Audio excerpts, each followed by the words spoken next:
आइए एक ऐसे सफर पर चलते हैं जहां एक आम सी कैब राइड एक भयानक कहानी में बदल जाती है।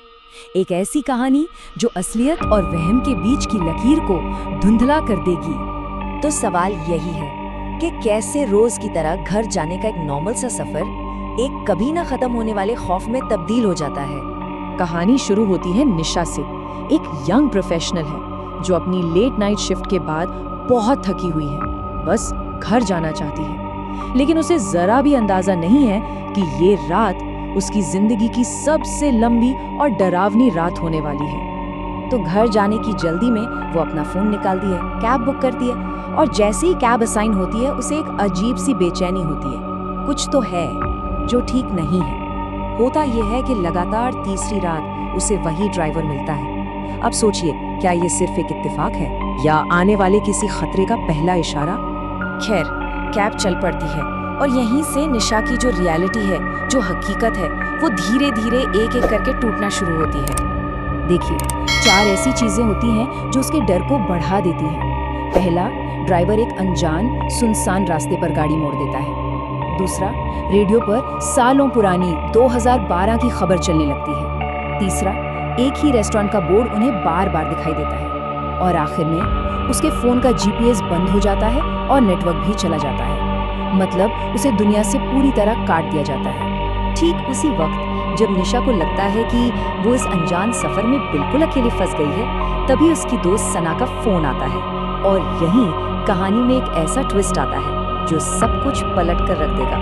निशा कहती है, मैं कैब में हूँ। सना जवाब देती है, क्या बात कर रही है? तू तो गेट पर ही खड़ी है, तेरी कैब कैंसिल हो गई थी। अब सवाल ये है कि दोनों में से सच क्या है, निशा की हकीकत या सना की? इससे पहले कि निशा कुछ समझ पाती, फोन कट जाता है और उसके दिमाग में एक पुरानी भूली हुई खबर की याद चमकती है। एक ऐसी खबर जो आज की इस रात से भयानक तरीके से जुड़ी हुई है। और ये है वो खौफनाक सच। खबर में जिस एक्सीडेंट का जिक्र था, वो ठीक 1 साल पहले आज ही की तारीख को हुआ था। अब ये सिर्फ एक इत्तेफाक तो नहीं हो सकता, राइट? अब निशा के सारे शक यकीन में बदल चुके हैं। ये कोई सपना या मजाक नहीं है, ये एक डरावनी हकीकत है और वो इसमें बुरी तरह फंस चुकी है। और तभी कार की घड़ी 3:33 पर आकर जम जाती है। ऐसा लगता है जैसे वक्त ही रुक गया हो और वो दोनों समय के इस एक डरावने पल में हमेशा के लिए कैद हो गए हैं। तभी महेश, जो ड्राइवर है, वो अपना सबसे बड़ा राज बताता है। वो कहता है कि वो उस ड्राइवर का भूत है जो 1 साल पहले उसी हादसे में मारा गया था।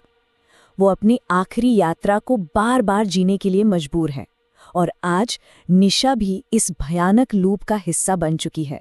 निशा को एहसास होता है कि वो दोनों ही इस रात के कैदी हैं। अपने डर पर काबू पाते हुए वो एक हिम्मत भरा फैसला लेती है। वो महेश से कहती है, गाड़ी वापस उसी जगह ले चलो जहां ये सब शुरू हुआ था।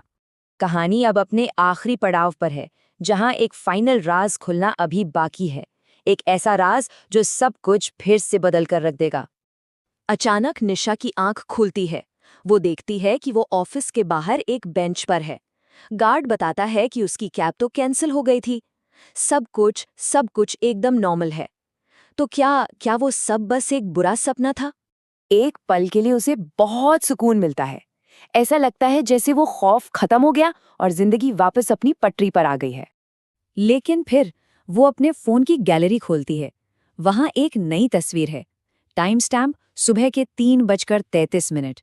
तस्वीर कार की पिछली सीट से ली गई है और कार के शीशे में महेश कैमरे की तरफ देखकर मुस्कुरा रहा है। अब सवाल ये उठता है कि अगर निशा कभी कैब में बैठी ही नहीं, तो ये तस्वीर किसने ली?